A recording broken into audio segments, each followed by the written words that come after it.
I preached a bunch of messages about it. You can go back and look at one. It's called Why Does Man Need to Be Saved?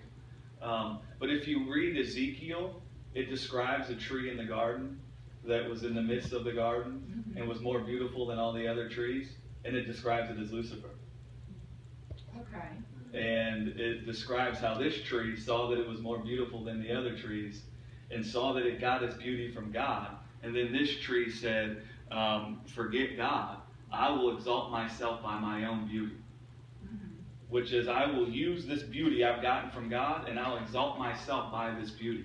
So there's language in Ezekiel that equates the serpent or Satan to being a tree in the garden. Okay? Now, Satan fell before man did. Satan already had it out for man. Right. There was already something right. that would bring death that existed when man was brought forth. Yeah, that makes sense. So there's already death and the serpent who's rejected God. And what does the serpent say? If you read Isaiah, he says, I will exalt myself above the stars of heaven. Right. The stars of heaven is talking about people when you look at typology. So the serpent said, I will exalt myself above the stars of heaven. I will exalt myself above man. Because the serpent didn't like that God put man over the angels. And he said, no. I'm better looking than them. You created me before them. No way, I'm their servant.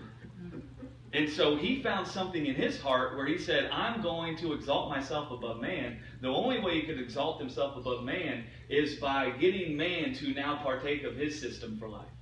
And then he would reign and rule over them.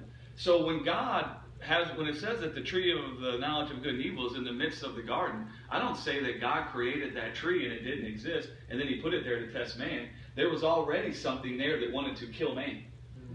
There was already something there wanting to hurt man. And so God gives it more as a warning.